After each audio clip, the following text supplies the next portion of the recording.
January 8th, 2018. This is the pre-show, MMA Junkie pre-show, the show before the show. I am Goz, that's Danny Okers.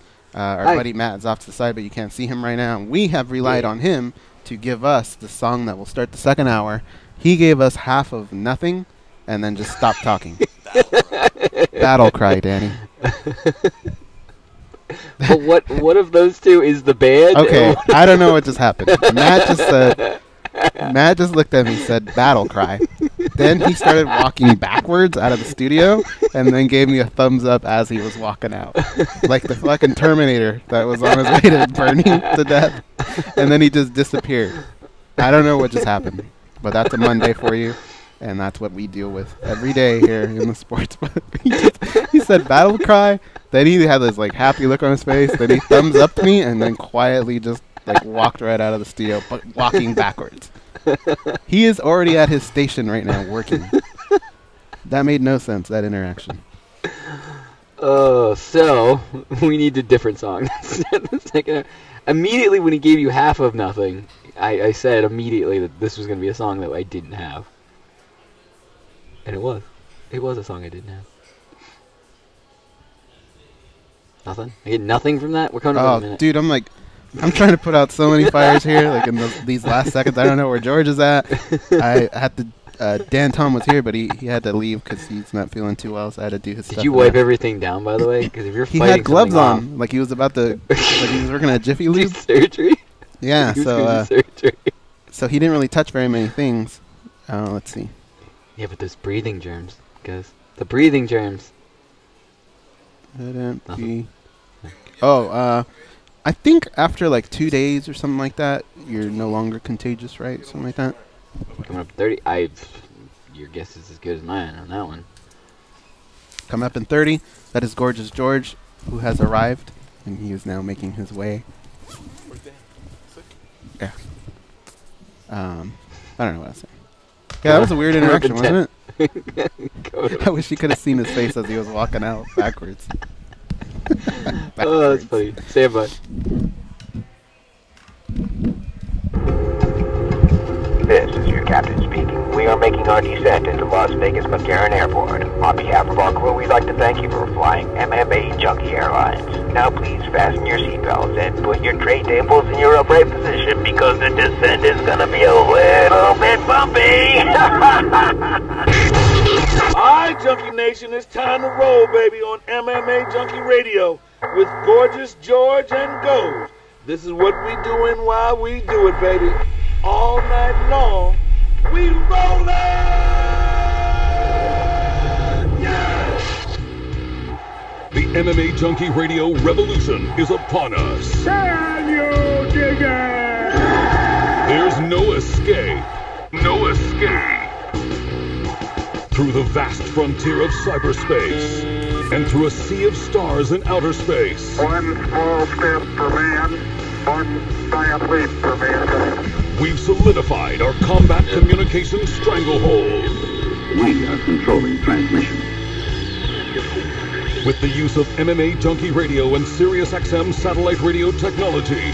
MMA Junkie Radio. Commence transmission.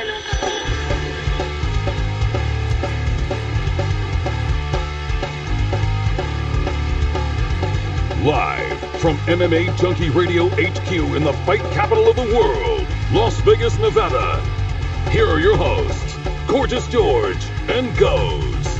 From the fight capital of the world, inside the beautiful Mandalay Bay Racing Sportsbook, you are listening to the MMA Junkie Radio Show, the only show that matters.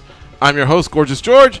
With me, as always, is the devious and dastardly Goz, our co-host, back east, handling all the producing duties. It's Danny Otto. And, of course, Dan Tom remains on vacation. I believe he'll join us tomorrow. And what sucks is he didn't really get to have a vacation. He was actually kind of sick. So we felt like maybe we could use one more day of a buffer. Thanks to Dan Stupp for granting that. One more day of a buffer to kind of just keep him at bay. Juliet, my girlfriend, had a really bad cold. I couldn't believe I dodged that bullet. I did get a raspy throat. You were right in the middle of it. Yeah, I was there. I had to help her out because that, along with migraines and allergies, and she can be a mess. So there was no way to say, hey, look, I'm just over here. You stay over there. I think I did it one day, and I came home, and and I found her on the floor, so that just wasn't going to happen. I just basically said, if I get dealt with, I get dealt with. I've been but luckily, dodging it left and right. yeah, luckily I didn't get it, and I think Goz and I looked at each other and said, "What you got? What you got?" When we sneezed, but neither one of us, got anything, and I just felt like if we can get past Dan, then I think we're good. Maybe this is my timeline. Was you told? So you told me, you go, hey, Juliet's coming down with something, and it was right before my buddies were flying out for New Year's, and New Year's Day is actually my girlfriend's birthday, so it's two big things, right? So I said, uh-oh. I went upstairs, I grabbed a suitcase, I packed it, and I moved to my girlfriend's house for those couple days to avoid getting sick there. Then Muna, one of our listeners, calls in. He came into town and instantly tells me, bro, I think I'm sick. Oh, really? Thinking, oh, my God. Yeah. That's the first thing he said as he walked through the door. And I go, oh, my God. But I avoided that. And now Dan Tom got sick. So now I have to avoid it here at work. So I've been bouncing around left and right. But I am shocked that I haven't gotten sick. I keep feeling like I'm going to get sick, but it never hits. Yeah. So I don't know what that is. Oh, and then Matt walks in today and goes, I'm sick.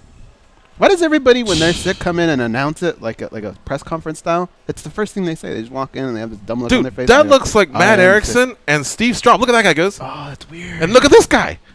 They're like as good as it gets for both. I can't see the other guy, but that looks like Matt Erickson. Just get up. Straub. Get up real fast. Right. Is that not Matt Erickson? Oh, my God. Take a picture. Won't that be creepy? Who cares? I got it. What is happening right now? Oh, he just having a look up. Oh my God! I don't think he All caught right. it though. Okay, now I'll do one of you, so it looks like we're just taking dumb, stupid pictures. There you go. All right. Yeah. So Goz and I like to play the celebrity lookalike game, and Wow, that was good. two people we know very well were standing like 2 feet apart, and they're as good as it gets. There goes Steve Straub again. He's going that way. That's Steve Straub in about 10 years. I got to give him that. He's walking that way, and Matt Erickson. He's walking down the steps over there. He's a little younger version, but yeah. Oh, they're friends. All right, so we're goofy. We're talking about colds and celebrity lookalikes and no MMA at all. But you know what? Let me tell you something. So I always talk about these rankings that I help put together, for the site. I'm the initiator of sorts. And I always have to check the Russian organizations, the Japanese organizations, the Brazilian. There's some that you can tell, some hillbilly town in the Midwest that a top 15 fighter did not appear there. I don't have to check up on that. But you got your Vitaly Minikovs and Horiguchi, Kyoto Horiguchi. Is that his name? Not Kyoto, right? I think it's something else. Yamaguchi. I don't know. Yeah. So, but they have to mount bigger streaks than here. Chandler's guy threw me off. He's Goiti Yamauchi, not Yamaguchi. Yeah. And then yesterday I was looking at a map at where Okinawa was, and I thought, oh, wow, there's a place called Yamaguchi. Really? So real easy, I'm though. really thrown off here, but it's Kyoji Horiguchi is his name. Japan here, China here, Okinawa here. Yeah. Is that what I believe? Okinawa is really further down south from that island that Japan is. Don't ask me why I was looking in that area, but where am I at? Oh, so I have to check. Ranking. And so one of the places you go to is Tapology, SureDog. Again, a big shout out, by the way, to Tapology. I like that site. I use it a lot now.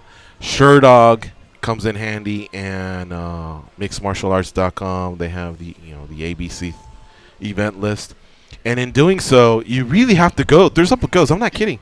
Anywhere from 20 to about 40 events every week that people don't know about. And mixed in there is your Bellators, your UFCs, and whatever. And there was only 3 events this week. There was an event in Japan, or Brazil, and there was a stateside event, and that was it. So I know that nothing much was going on out there. Why am I on this topic, and why are you laughing? You're talking about rankings. I'm laughing because the fake picture we took is really funny. Oh, is it? You want to see it? Yeah. Just make it up funny. Yeah, it is funny. Why am I talking about this? Rankings. You're talking about rankings. What you have Yeah, to but why do- did I get into rankings? You just said it's really funny, and then you started talking about rankings. Your Horiguchi, Vitaly Minikov. Do you want me to start the show again? Yeah, Danny. Why did I get into this? Oh man. Who cares and who knows, right? We were talking about we'll just nonsense, file it and then under you who said, cares. Let's no, but let's finish it. All right, what? And then we're talking about nonsense, and you go, let's bring it down. And then you go rankings. It's funny because I have to look at all these different organizations for streaks. Horiguchi. And I noticed there were only 3 cards this weekend. Yeah. And then the Horiguchi thing. I might get demoted. I don't know if I can lead host the show anymore, man. I'm just a train wreck. Can you imagine if I was really a train conductor? I'd be missing, like, going onto that rail and that rail and head-on collisions. And okay, so well, we could start over, I guess. yeah, so none of that really matters. So we're done with Horiguchi and Minikov. All I was saying was I just need to see where these fighters are performing. McCall is now no longer with the UFC or Bellator, and you have to check. I have to check on the scale. You know, the just worldwide MMA. Make sure that nothing went down while we're not paying attention. There's a league called Venetor in Italy. I had to keep an eye on Paul Harris at one time. Minikov, Al Capone. What's that guy's name? Alexander. Could it be that what you were alluding to Volkov. was No, not Tapology? Volkov. Was that the Yeah. 'Cause you Tapology, mixed martial arts, and Sherdog, and all right. Well, who knows? Who cares? Let's make a quick plug for congratulations to the Tennessee Titans for defeating the Kansas City Chiefs. I know Chiefs Nation or whatever you call yourselves, the Army. It's gotta hurt, man. Those are losses at home. And I don't know what you do because on the one hand, you're getting there, and think about so many teams that just don't get there. Like the Bills hadn't been there in 17, 18, or 19 years. And yet the Chiefs get there. They just can't take that next hump. But more than likely, Alex Smith is gone. And I hate to bash a guy. I'm not here to bash him because he didn't have any interceptions. He had 2 TDs, but his third down efficiency wasn't good. But one thing I always said about Alex Smith was, look, he's good. He's just not great. And we gave him 7 years in San Francisco before we had to move on from him. Because a lot of people thought we done messed up by trading him or letting him go or whatever. And I thought, no, we didn't, because you can go only so far, and then you realize this guy can't take us to the promised land. And I think that's what they did with Alex Smith. And he came out the same year as Aaron Rodgers, so that stings. And Aaron Rodgers was a local guy out of Cal, so that stings a lot because he was right under the nose of the Niners. Yeah, but a lot of people were okay with that. He was right under the nose of the Niners, and you know Brady's from San Mateo, which is up in Northern California as well. So he's kind of a local kid, we'll say. He did go to Michigan, but you know, why didn't anyone nab him? Who knows? But all right, so the Chiefs, they go home. The Titans, congrats. I was at Extreme Couture. And Eric Nixick goes, what's the score? He's in the middle of Dwayne Bang Ludwig's seminar. I go 21-3, man. I go Tennessee's done. Done, like Sammy Sweetheart. And he goes, yeah, I kind of figured. And I go, yeah, me too. Because if you'll recall, when we had A.J. Hawk on the other day, we said, I think it's going to be the weekend of the money line plays, meaning the hell with the underdog and plus points. Just give me the money line. I think that a certain team's going to win straight up. I stop and I went to go have some world famous chili at Sammy the Squid's house. And all I did was exit Extreme Couture. And granted, I walked slow, so that takes a while. Goodbye, everybody. You know, I didn't check the score. I drove. I made some calls. I'm gonna miss you. I went to Glazier's, and then I said, nah, I don't want to wait in line. So I just went to Walgreens, got the Dr. Peppers and Sprites because I said I'd bring some drinks. I get to Sammy the Squid's, and I walk in. It was 22-21 Tennessee. I couldn't believe it. Which was good for me because I bet all the money line dogs. They win. They held up. The next game is... Who was the next Saturday? game? Yeah. It wasn't the Saints and the Carolina Panthers. No, and it was... The Falcons and the Rams. Yeah, That's the one I felt good about. And I said this on the show. I go, I think the Falcons are primed when you have a great quarterback... It's good skill players, Freeman, Jones, Manu, or Sanu, or whatever his name is, and experience. They went to the Super Bowl last year, and they just have a really physical, fast, athletic defense.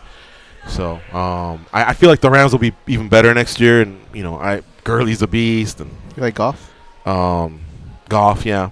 I'm not really sure. So, but I thought that's the one, and sure enough, they proved me right. So I did well, man. I did well. I hit some parlays. Sammy the Squid, I played a couple of his theory games. So I was off and running. And then Sunday we had, again, teams competing, but both favorites won. the Saints held off the Carolina Panthers, and in the morning it was the Bills. Kind of was rooting for the Bills. Chris Perone, our manager, slapped me around one day, remember, on text? I just saw I that go, one. Not just too for long that, ago. I'm going to jinx your Wow, Bills. what This a was like in week beatdown. 5, and the Bills got jinxed. It was like, not only does your team suck, you're fat or so. That was like a really. He messed me up good. He got you good. So I go, I'm jinxing your Bills, and I jinxed them.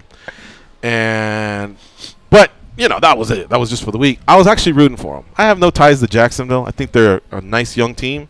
But I was kind of rooting for the Bills, even though that fool Marcel likes the Bills. Mm-hmm. I said, yeah, I'll root for the Bills, plus the money line theme and all that. And I was rooting for them, and they just, you know, when you play a great defense like that, you got to at least score, man, minimum 10, but at least 13 or 14. Because that means you're holding them to something. So how you going to win with 3, right? You can't.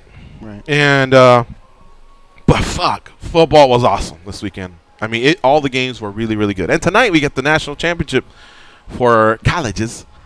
Georgia's plus 3.5 to Alabama being the favorite. I smell an upset. Do you? I really do. It's Nick Saban though. I know it is, but And Georgia didn't play great in that first game. well, they had spurts, but you're right. There was times where they were getting ran over pretty good. Their defense looked like soft. But they at the had beginning. spurts, and I just think, well, look at there. Alabama's already up to -4. Total's 45. 4? I don't know. I say, what's a good prediction? Because the dog goes with the under, and if I'm going to take the money line dog, 20-17, Georgia. Mm.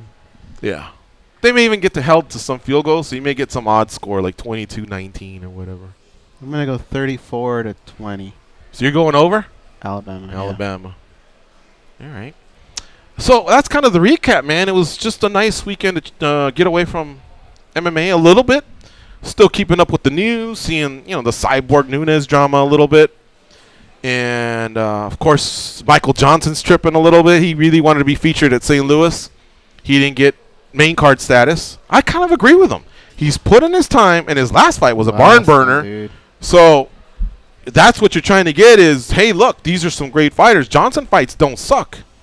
You know what I mean? And he's a guy from St. Louis. He came through tough. I agree with him. I thought his fight belonged there on the main card. And just when I thought not many people cared about that, it was the highest rated story yesterday. That's cool. Yeah. So a lot of people have his back. In fact, he just texted me a little while ago. We'll see if we can rally and maybe have him on the show. But today we have George Masvidal, a.k.a. Gamebred. And you know, his last fight we all know was Stephen Thompson, UFC 217. It was a loss. He took it hard. He at one point I think was poking Michael Bisping. Hey, let me be your last fight in March. Mm-hmm. I don't know that Bisping replied. I don't really keep up with him as much, other than I see him on Tough Talk and when he was on our channel. But the podcast I haven't had a chance to tune in. Every once in a while I'll see recaps that people do of his show because he talks, you know. He puts it out there, so I'm sure he's addressed it. But, you know, that thing's coming up in March, and I have a feeling they'll figure it out. He's got to be the main event if it's going to be his last fight. The other guest, I'm sorry, is Ray Borg, who recently fought and lost to Demetrius Johnson. And he's got a fight coming up with Brandon Moreno. He's also going to be a pop soon.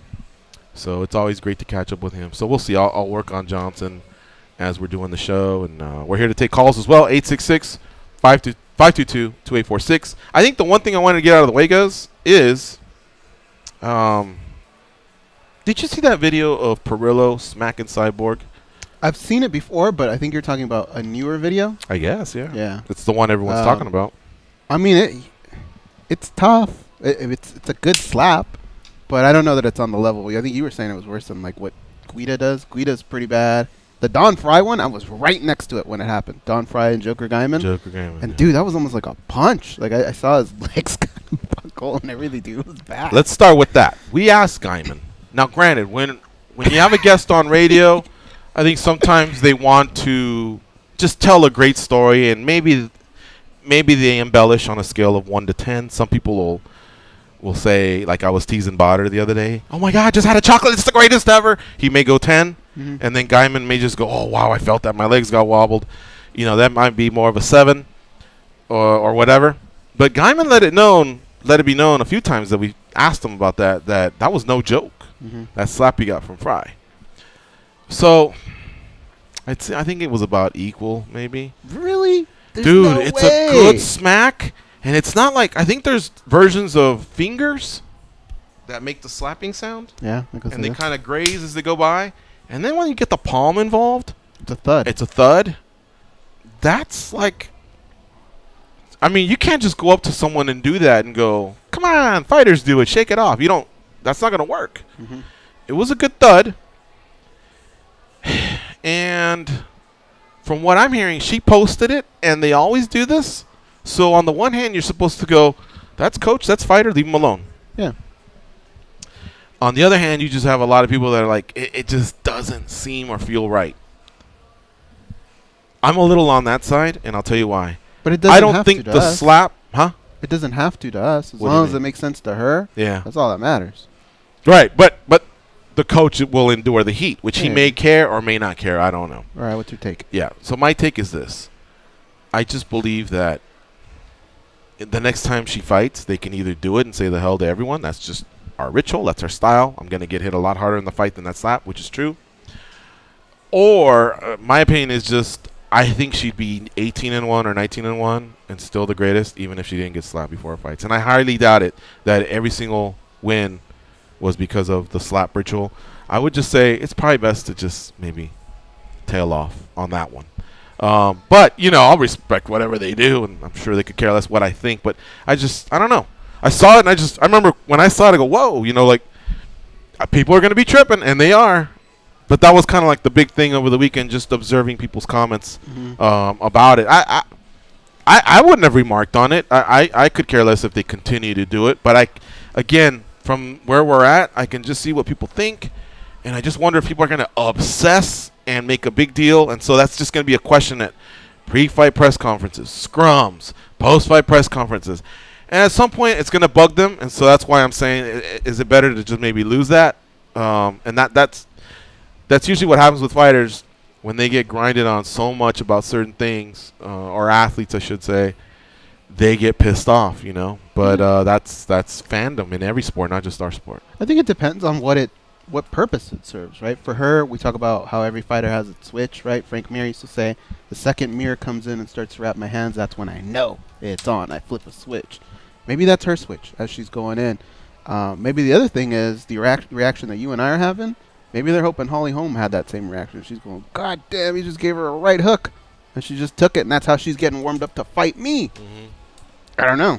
But all I know is if it works for her and it works for him, then If you were go for Perillo it. and she didn't have a problem with it, would you continue with it? I think the first time I throw the first one, I'd probably go, hey, did I do that too hard? Or was that? And if she said, no, everything's good, then all right, I guess I just keep doing it. Right. But I would definitely have Now, every time you're doing media, people are like, you know, fans and media think that perhaps in this day and age, your ritual, blah, blah, blah, blah, fill in the blanks, and you have to answer it. That's just this fighter MMA coach junkie, relationship. MMA fighting, Sherdog, TMZ Sports, you know, all the other outlets that come to cover an event, because she's a superstar, so she's going to get main event status. So that's what I'm saying. I would say this is just fighter coach relationship. Yeah. If she had a problem with it, she would bring it up, and you have every opportunity to ask her if she doesn't like it. And if for some reason she were to say, you're right, that is stupid, I would stop at that second right there. But we've talked about this. I think they should have a firm stance, too, when they do it. And therefore, if they get asked about it in the future, they just go, we've talked about this. Do your research. You know, something like that, and you move on. Because I just see this being a question that'll come up a lot for them. Yeah. But I can either chime in on social media or save it for the show, and I'd rather just talk about it on the show. Now, do you have, Junkie Nation, any thoughts on this? 866-522-2846. We'd love to hear from you all what you think about this. Now, Joker, his was a little different because Joker was Mike Guyman. This is IFL. So it was teams. But he was filling in for somebody that got hurt. So it's not like he had the Arizona Scorpions. Yeah. Don Fry was their coach. So it's not like he had been training with Don for months to prepare for this. Like he showed up like I think 3 or 4 days before, met Don. He fought Pat Healy, by the way. Yeah, and it was a good fight too. And so yeah, it's not like he knew. Oh yeah, before every fight, Don does the smack. He didn't know it was coming. So then Don's like kind of pointing at him, like telling him, like, "You ready to go in there and kick his ass?" You know, that sort of thing, right? Right. And Joker's like, and then all of a sudden, bah! He hit him. I was right next to him. He hit him, and I went, "Holy shit!" That was a I really know, big. man. We were in a ballroom at it's called the Westgate now, but it was the Las Vegas Hilton. And I would say the first 20 rows all had the reaction like, whoa, like, Shit. Like, are they what is fighting? going on? Yeah, is there fisticuffs going on here? So Joker kind of stumbled a little bit, but then he got his wits back, and then he went and he fought. But I asked Joker about that, and he goes, "Oh shit!" He goes, "You could tell." He goes, "I couldn't tell if people could tell, but he goes, yeah, man, he rang my bell with that shot." Yeah. Oh, I've man. seen Don Fry chop somebody too in the chest, and I thought he was gonna cut him in half. Yeah, A listener named Scott from Minneapolis. that just came up the other day. It did, yeah. Except this was one of those chops in the chest rather than a slap. You should have seen the look on our mom. She was in the room. She was in the room when he did it, because this is when we broadcasted from a house here in Vegas. And he goes, "Hey Don, can I get a slap?" And I think it started off with a slap request based off that fight. Mhm. And then I think we interceded and said, "Nah, well, that's not a good idea." I really felt like Don could knock Scott out, because Scott was about 5'9", 130. I mean, he's a real thin guy. And I just thought he'd either knock him out or send him through the wall. And I go, "No, that's Spin not him a like good idea." Like a top. So I think we said, how about a chop maybe, or what's the alternative? And I still didn't think it'd be that bad, because by then we had kind of warned, like, just chill, just do something but chill. And Don he's standing there, and Scott's standing there, but it wasn't like a countdown. 3, 2, ready, set. It was none of that. He just kind of went, boom, and chopped him in the chest. Kind of probably got a little bit of the neck, and it was a thud. Yeah. Like, I really believe internal organs moved a little, man. And we just went, whoa. And Scott took it like a champ. But what else are you going to do when there's a bunch of people around? You're not going to cry. Mm-hmm. And I think he could play it off and maybe run around and laugh it off. But he just kind of stood there and kind of gave us, like, that wasn't so bad. But you could tell that was the exact opposite of what he felt. That was bad. I remember the noise it made. Probably what I would have done, too, try to save face. Trig hit somebody one time. And it made there? Yeah. Tell that story. It made one of our listeners asked Trig. He was a little drunk, and he just kept asking Trig, like, "Hey, can you hit me? Can you hit me? I just want to take one of your punches." And Trig was like, "Come on, man, that's dumb. We're in a casino." And then finally, by like the 10th time, I think Trig said, "All right," and he hit him in the stomach. But it made this noise, and it's the same noise that Scott Howay's body made. And it was, if you were to get one of those exercise balls and kick it, you know that little thud, thump type noise you hear? Doop, something like that. That's like what their Boss body. Rudin on Here Comes the Boom? Yeah, boom. It just made this weird noise. That's the noise that came out of their bodies. Well, the difference being Scott stood there, took the chop, and was in pain. Slick Rick, oh, he flew. he flew and did a backward somersault. Well, he fell back into his chair, and then the chair tipped over. I mean, to the point where I think if security's watching, they're probably thinking an assault took place. Yeah, so then he was down for about a good minute and a half. But then he did what every drunk guy does, and he popped up and said, "What's up? I just took a shot from." But we kind of wanted to go like, "You get 2 minutes have just passed, right?" Like, it obviously hurt. I was telling Mom another story on the way here. I'm telling you, man, maybe we are getting to the point where I don't know about a book, but a little mini series, a pamphlet could be written just off the things from either our lives or the stuff that's gone on with Junkie Radio. All right, let's do this. We got to take a break because we are going to have a guest coming up. You're listening to MMA Junkie Radio on Sirius XM Rush 93. We'll be talking to two guests today, if you haven't heard, Ray Borg and George Masvidal. So give us a few minutes. We'll be right back. It's MMA Junkie Radio on Sirius XM Rush 93.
About a week ago, I worked my ass off, but I still can't pay it though. But I got just enough to get off in this club and have me a good time before my time is up. Hey, They are the stretch marks on the underbelly of the MMA community. But hey, stretch marks are the new tats. They are Gorgeous George and Goes. Have you checked on Don Fry, by the way? Just see how he's doing lately? Around the time of our trip. Yeah. Around then. I have not lately though. Yeah. I guess it's been a month. Hope he's doing all right. Yeah. I wonder if he'll be at Bellator in LA. He somehow pops up I at a would lot of imagine. those. And you know, there's 2 Bellators back to back. There's 192 at the LA Forum in Los Angeles with McDonald and Lima. Great fight, man. Lima's been on a roll, and McDonald's just a beast. In fact, McDonald holds a win over Tyron Woodley. He could have the claim of being the best welterweight on the planet should he defeat Lima. And Lima, of course, will probably try and maybe co-sign, you know, like, well, I beat the guy that beat the, you know what I mean? Mm-hmm. Of course, MMA math, we know, we're not stupid. But still, it's just all in how you promote it and what you say. And believe me, a lot of people buy into it. Start your day with SiriusXM. Enable the SiriusXM skill on your Amazon device. Then tell Alexa to set an alarm for your favorite channel, and you'll wake up to the sounds of SiriusXM. With SiriusXM and Alexa, you can get the latest sports news each morning without picking up your phone or turning on the TV. I just remembered why we went on all those tangents early. Didn't have to deal with Dan Tom being sick, and Juliet, and other people, and Muna. And all we wanted to tell everybody was, Dan Tom should be back today, but he's not. He's just feeling sick. We wanted to give him a buffer day. No, you were talking about rankings. No, I know, but something put us on a path where next thing you know, we were out in the desert with our pants down. We're like, how'd we get here? But so Dan, I think, will be back tomorrow. You know, Dan was actually here. He made it to the studio. I didn't catch him in time, but Goes had told me that he was really sick and he didn't really get to do his vacation. He, I think he had plans to go to Disneyland, right? Yeah. And he wasn't able to go, and I felt bad. That sucks. I kind of had something similar with my knee. I wasn't sick. I was just injured. But Juliet and I were going to kind of do an East Coast trip last year after one of our trips, and I just ruined it. I mean, my knee was injured, and the best we got out of it was a day in Washington, D.C. So we were both able to see the Washington Monument, the Lincoln Memorial, and the White House, but she got really close. And that's what I wanted to do. I'd always wanted to see the nation's capital. We never went by that stadium, though. It's in FedEx. Landover, Yeah. Maryland. Well, I think it's all, close. Yeah, Maybe, but probably. I've always, whether it's going to the stadium, I always like to just drive by because I'm a sports fanatic, and you just see enough of these highlights over the years. Like, Goes and I, since we're into telling stories, and this will be our last, and we'll take calls, 866-522-2846. The Orange Bowl was always the last game, or one of the last games back in the day. You'd always have the Cotton Bowl, our time, Pacific, like 8 a.m. or some shit, followed by the Rose Bowl, 1 p.m. I think the Citrus Bowl got big at one point. That was 10 a.m. So it went Cotton, Citrus, Rose. When the Rose Bowl ended, the granddaddy of them all, they called it, you'd have the Sugar Bowl and the Orange Bowl. The Sugar Bowl was in a dome. It's in Louisiana where the Saints play, the Superdome. The Orange Bowl was in, Miami. I guess they called it the Orange Bowl, yeah, the stadium in Miami, before they moved to Joe Robbie Stadium. But something about that turquoise teal color with the orange, that the Miami Hurricanes, when they were good, and they were dominating the 80s, and then the Dolphins had great teams. I don't know, something about the stadium, it just made it look like a cool environment. Plus, I always liked Don Criqui and John Brody. They were announcers, and they'd always go, from the fabulous Orange Bowl in Miami, and they'd have the Goodyear blimp just looking down, and those colors popped in the end zone, the orange, the teal. And I just remember when we went on a family vacation, I was like, I got to go by the Orange Bowl. I've seen so many of these national championship games. They host Super Bowls as well. I just got to see it. So our dad took us, and there's no GPS. This is 1990. You have to kind of look it up on a Thomas Guide or something, or ask the concierge. Okay, so what do? We go down, I-95, and And he's got to do the same thing. whatever, and make a right and go 2 miles. Yeah. So we did all that. And let me tell you, man, what a letdown. For one, the stadium was in just a really bad area.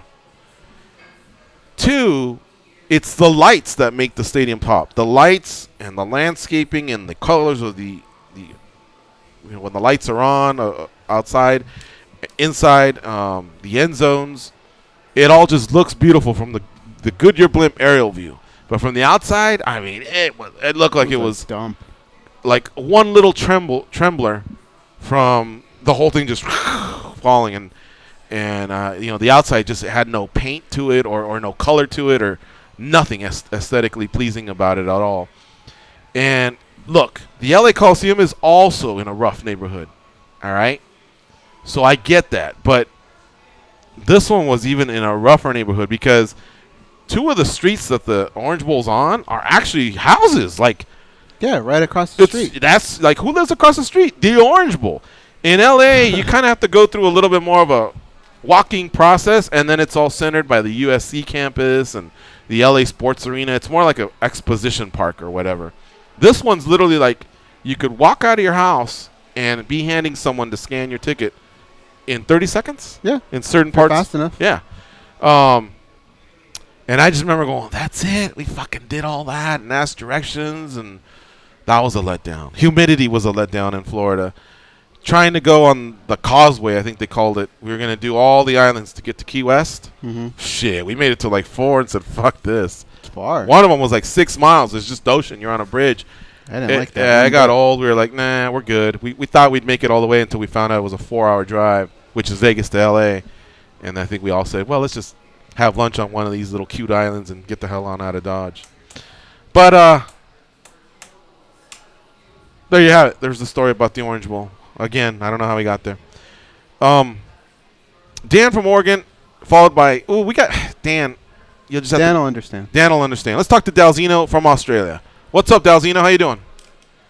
Hey, how you doing? GG goes. How you going? Good, man. How you doing?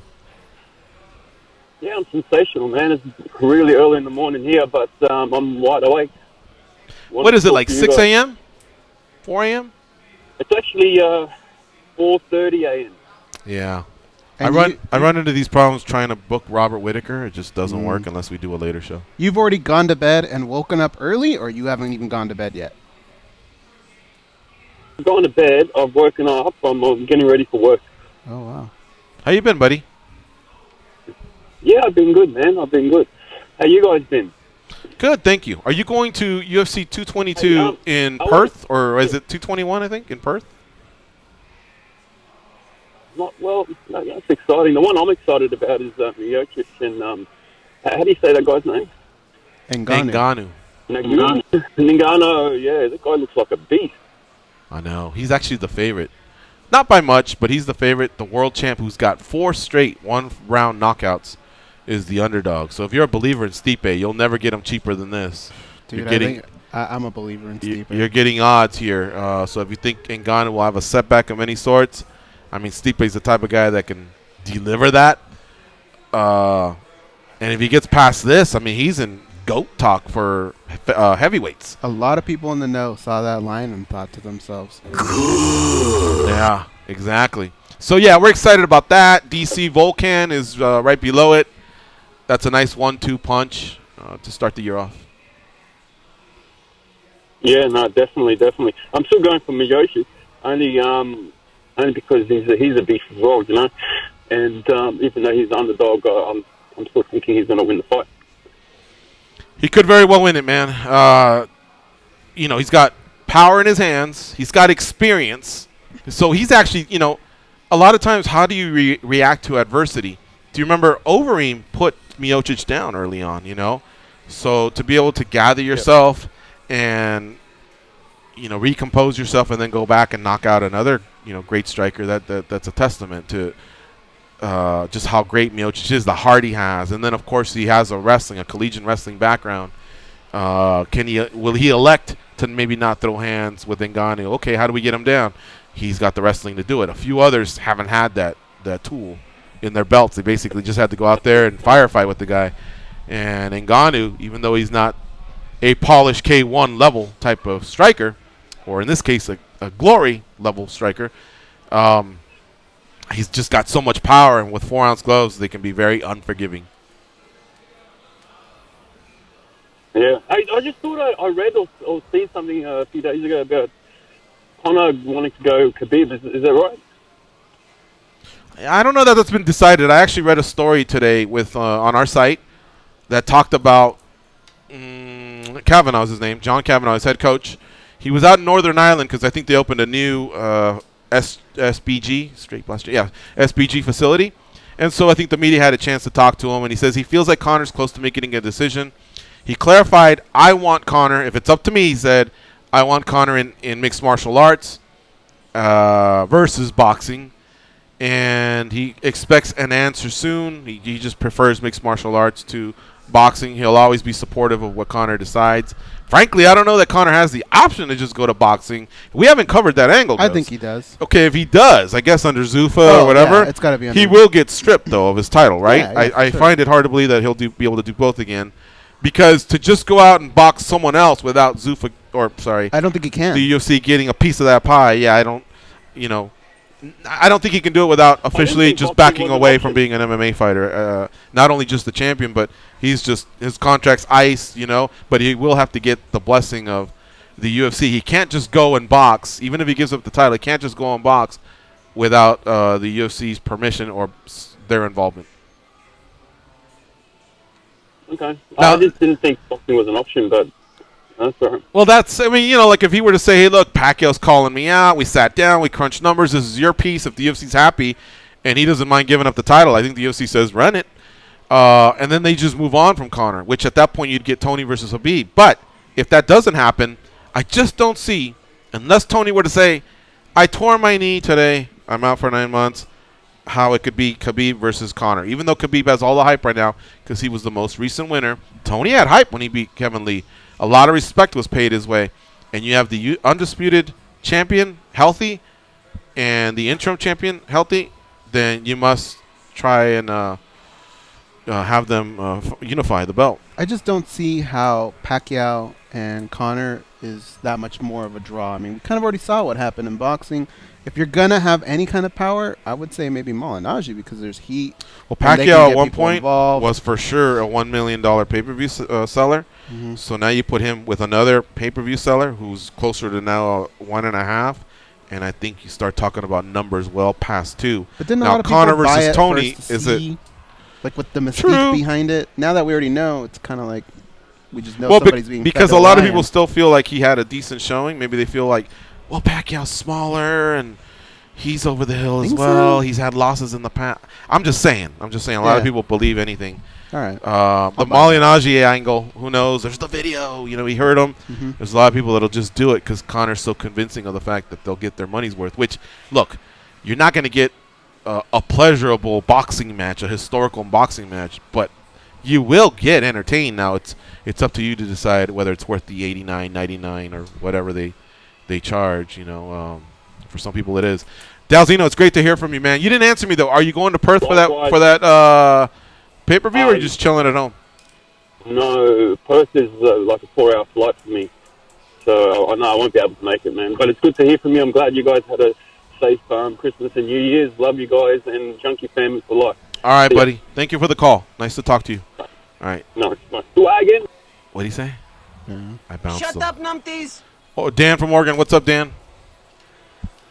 What up, gentlemen? Yo, shout out to all the YouTube sickos in the chat. There's a bunch of them out there. Yeah, YouTube. YouTube's like gang members and shit. They're wearing their bandanas and eye patches, and when I go in there to chat, I'm going in there to bang, man. I'm like, okay, what are my bags? What are my mama jokes? Because they want to come at us hard, and so I got to do it back. There's some respectful people in there too.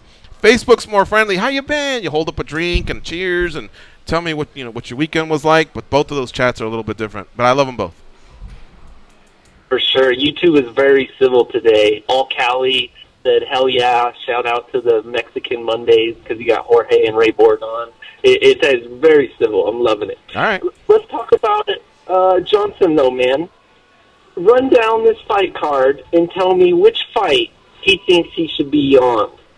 he thinks he should be number one, Stevens versus Choi, because Choi put on Fight of the Year, and they're obviously trying to build this kid, so he's not taking that spot. Okay. Paul versus Belfort. Belfort is, his popularity in Brazil is, you basically can't match it. You got Silva and Jose, that's basically it. And then Van Zant and Clark. I'm sorry, Johnson, but Paige Van Zant has 1.6 million Instagram followers. That automatically gets you a main event slot, just like CM Punk. And Usman versus Meek. This is the one right here where I'm saying, okay, maybe that one. But why in the hell did Usman versus Meek actually get pulled off of 219? Because he had his visa. Was he not eligible to fight on that certain day? Because I just don't know why that fight ever got pushed back. We got 5 fights on the prelims on this card, for God's sake. That's the one where I'm looking at saying, okay, if that fight was on the last card, then you put in Elkins, who's on like a 5 or 6 fight win streak against Johnson. And it's not because of Johnson. It's because Elkins. Johnson, you're like 1-4 in your last 5 fights. So calm the hell down there. And last thing I want to throw at you guys, man, I'll get the hell out of here. Maybe you'll have more time to read comments if I'm not talking about 8 points all the goddamn time. How about CM Punk's next fight? And there's a precedent here. Conor McGregor was 145 pounds and he fought Nate Diaz at 170. What about CM Punk versus Jean-Claude Van Damme? He's out there head kicking Cody Garbrandt. What do you guys think about that fight? I know he's 57, but honestly, I'm picking him over CM Punk. Back to you guys, man. I'm out. All right, see you, buddy. No. Normally that gets a hang-up just when he started going down that road. But Van Damme's been in the news because of a video that got released where he kicked Cody Garbrandt in the teeth days before. Just that week, he was getting ready to defend versus TJ Dillashaw. I don't think he had left for New York. Maybe 2 weeks before. Garbrandt had done some rounds, and I think it was on the Mike Swick podcast. So that's what he's talking about. Okay, just what do you think of that matchup? Start with that. No. No? No. Okay. I don't want to give that much money to. No, I don't think it will. Is Jean-Claude Van Damme that big of a star anymore? Well, he's a bigger star. If we walk out right now and we go, Jean-Claude Van Damme, who's going to tell you what his last movie was or what he's up to, right? He's just not. I'm sorry. Great in our time, right?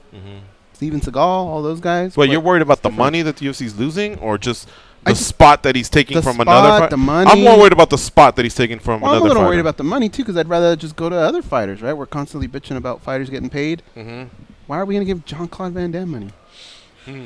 But if they made it, then what? I'm actually pissed off about CM Punk money. And if they make it, what if they make it? Are you watching it? I'm not paying for it. What if they just do it on Fox Sports? Yeah, I'm watching. Yeah. That's a tough one, Goes. We got to go to commercial. Let me think about my answer here a little bit, because I want to give you that answer, and I want to give you the answer of where would Johnson fit, because it's a great question. But, Dan from Oregon's talking about all these awards. Elkins is probably, on most people's, at least comeback fighter of the year. And Michael Johnson's up for fight of the year, so, they are bringing awards into their fight as well. He also made a good point that Michael Johnson's had a little bit of a rough skid, but that's why he's dropping to 45, to be correct. And if you look at Michael Johnson and who he's lost to, he fights beasts. You know what I mean? So he's at the top. He just has a bad run against Nate Diaz. Khabib Nurmagomedov was the last one, and Justin Gaethje. Fucking 2 guys were undefeated when he fought him. So not trying to make excuses for him. And I know I've admitted in the past he's a Junkie Radio favorite, but, you dissect it one way, I dissect it another, but we'll see where he could fit. The problem is they're going with 4 fights on this main card versus they usually go with 6, and I think that's what got everything all twisted. All right, it's MMA Junkie Radio on Sirius XM. Rush 93. Stay close. We'll be right back.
They can drink Mentos-flavored Diet Coke without their stomachs giving a single fuck. They are Gorgeous George and Goes. And this is MMA Junkie Radio.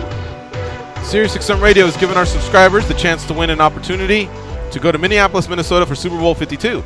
One grand prize winner will win a trip for two, including airfare, 3 nights hotel stay, and 2 tickets to Super Bowl 52 on February 4th in Minneapolis, Minnesota. If you're a football fan, this is the ultimate prize.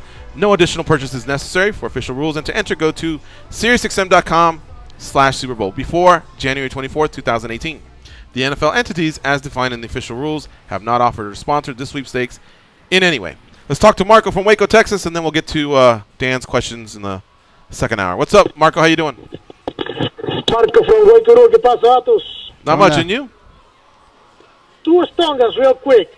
First stonga to the Buffalo Bills for no running the goddamn ball on the 1-yard line in the goal line. Freaking idiots, man. God damn it, they were right there on the doorstep and they didn't freaking run the ball. I know, and if you got LaShawn McCoy, oof. Yeah, exactly. And our second stongan is to the Apple iOS software updates because they changed every single feature of my freaking iPhone and my iPad, man. I hated this new update. It sucks. But like, looking forward to Jeremy Stevens and Duho Choi this weekend. I'm a big fan of the Korean Superboy, that crop of Korean fighters with the Korean Zombie. Those two need to lock horns eventually. They're in the same weight class, the Korean Superboy and the Korean Zombie, for the title of best Korean fighter ever. Not too much to talk about today. I just want to do my stongas. Peace out, guys. All right, see ya. See you, Marco. What's the Iris software? I don't know. It's Is scaring that me. Maybe something that I notice some people when they open their phone now, it just reads their face. Maybe it's that. Oh, I don't know. Oh, look, I haven't been thrilled with some updates. I'll be honest, like you. I know you're not a big fan of them, but our friend Armando from Apple told me you gotta do them. He goes, you may not like it. He goes, but they've thought it through, and in the end, what they're offering is best. Now that said, I think they've even fixed updates, but so I just do them and I kind of live with it. But I'm not a good person to adapt and figure it out. I wait like 2, and then I used to be good. I used to be good at that stuff, but now I get confused, man. You know who seems to be real solid is obviously Mike from Humboldt, George Gonzalez from Denver. There's a few of those guys, man, where you just throw something at them, they're like, oh, well, that's Roku. You got to hook up Roku to your smart TV, you know? Oh, but all I got is Apple. Well, Apple works with the PlayStation 4, but don't get the PlayStation 3. And all of a sudden, they just go off on all these. I've made strides. I'd love to have 30 days. George Gonzalez or Mike from Humboldt as my neighbor, because I would just go, come over here. I'll fucking feed you dinner, fix all this shit. Have you? Yeah, in the last 30 days, think about it. Between the Apple Watch, the Sonos thing, I've like figured out a few things like now that I'm pretty happy. We might have to utilize those then. All right, folks, we're going to take another break here. We're up against the hour. It's MMA Junkie Radio on SiriusXM Rush 93. We'll be talking to Ray Borg, and we'll also do some YouTube and Facebook shout-outs to all the knowledgeable posters. How about that? Maybe that'll phase some of you other guys and gals out that like to cause trouble. All right, it's MMA Junkie Radio on SiriusXM Rush 93. I'm gonna keep on the run.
chill out a little bit.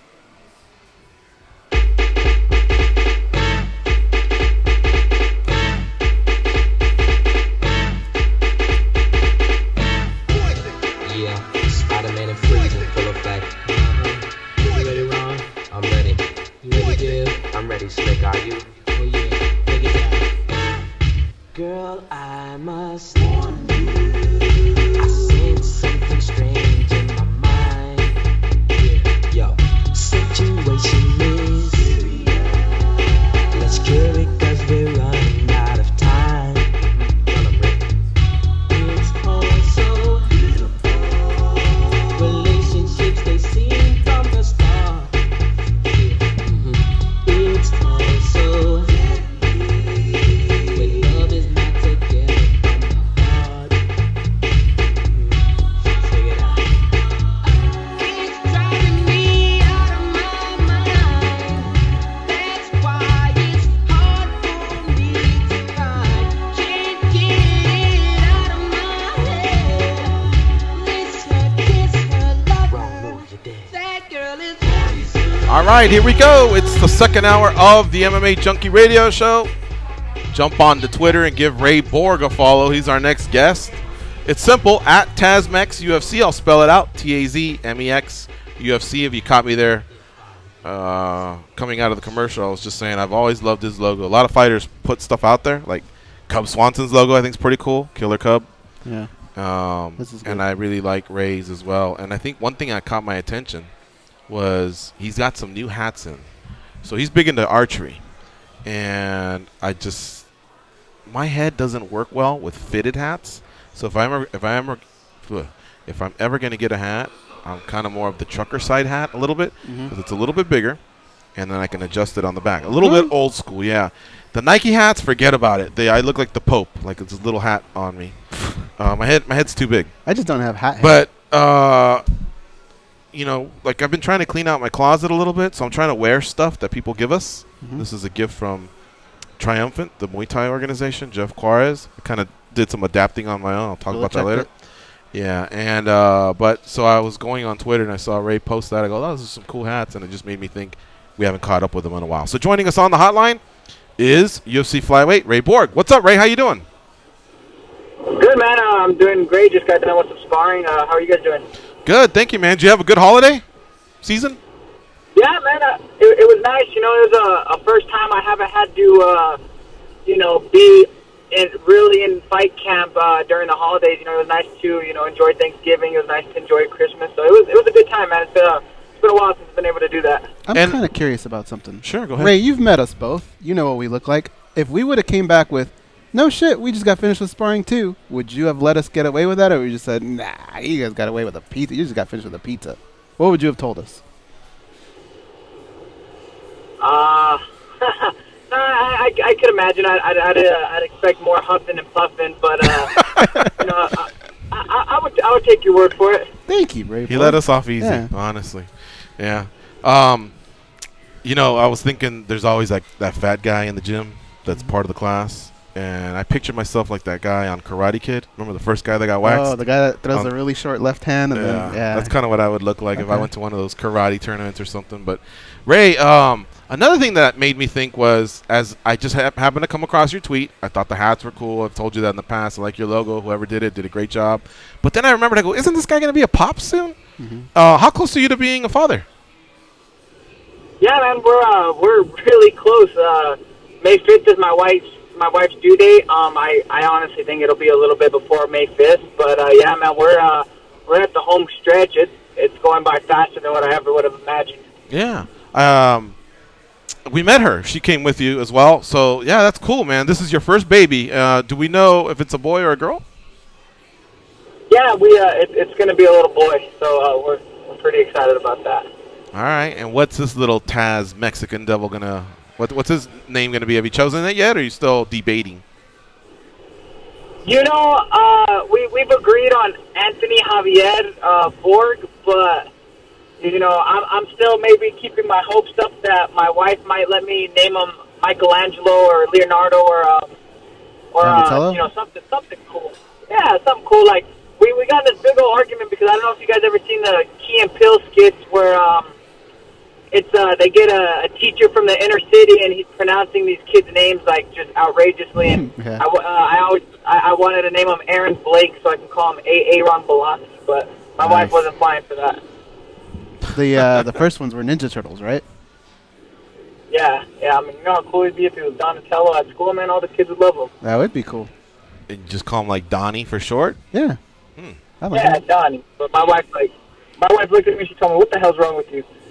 There are some people. I played soccer with a kid named Cy, and if you named him Cy Borg, that would be pretty dope too.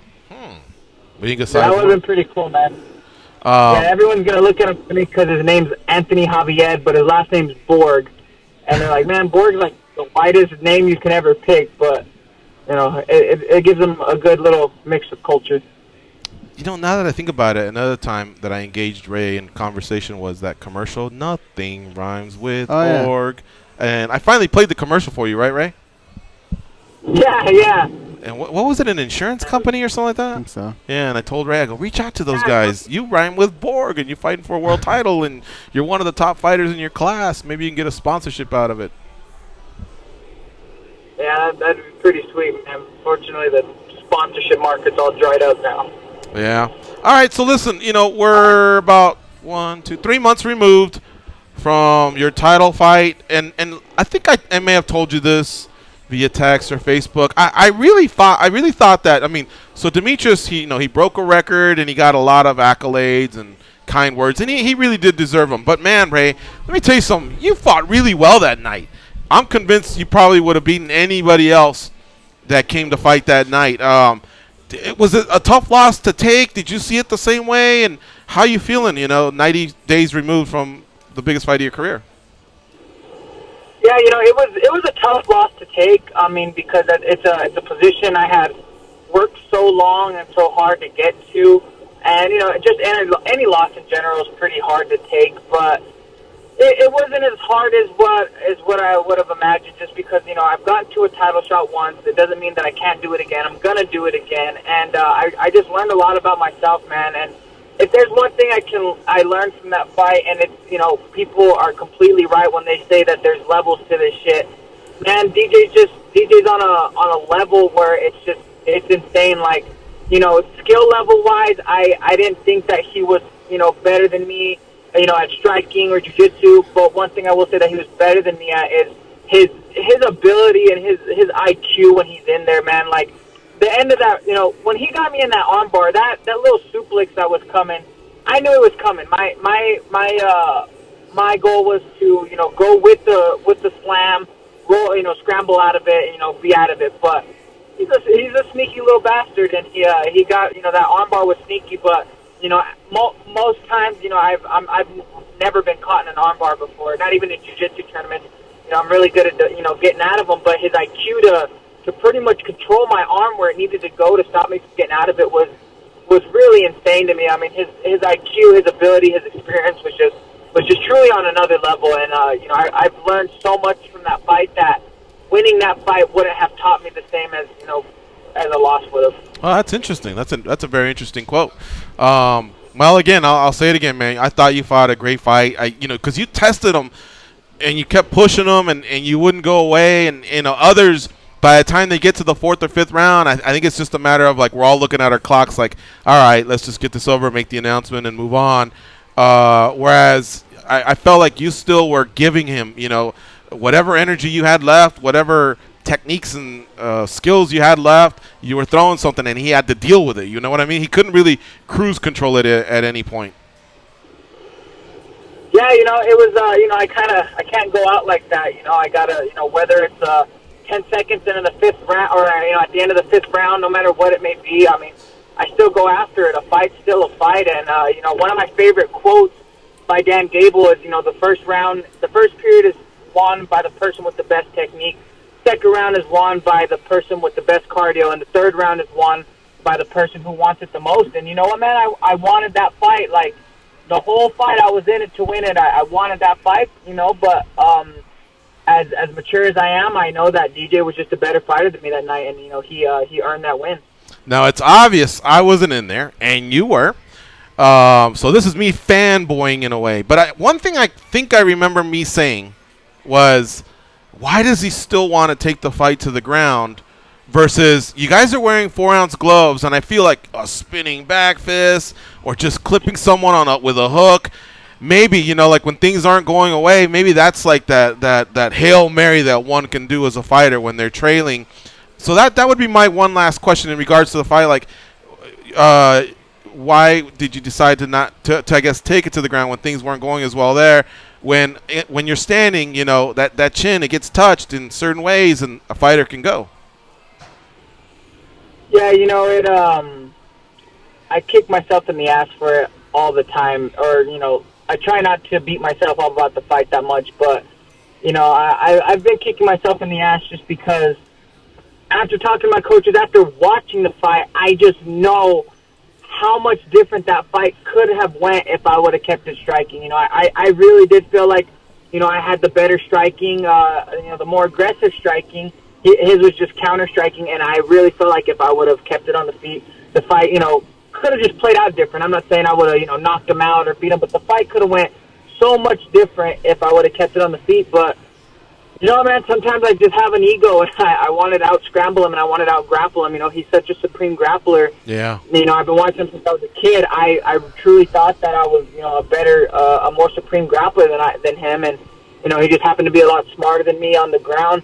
And, you know, it was a mixture of, you know, my ego and just kind of going back to old habits where I just want to take him down, grind him out, and just beat him up from there. But, you know, I like you said, man, keeping on the feet would have been a lot different. But, you know, it is what it is. I learned, and I move on. Ray Borg, our guest here on MMA Junkie Radio, UFC flyweight, coming off 2017 that had him winning his first fight in March and then coming up short against the great Demetrius Johnson at UFC 216. Now, here's one last question here. I'm going to steal one from Goes. He always takes this one, so I'm going to steal it. You mentioned earlier in the interview, you know you're young, you know you're going to fight for the title again. Do you want that to be Demetrius Johnson, or is it more about whoever's wearing the belt, you want to get the title? It's always been about the title, but after that fight and after, you know, seeing DJ, talking to DJ, I want it to be DJ now. Like, I want it to be DJ.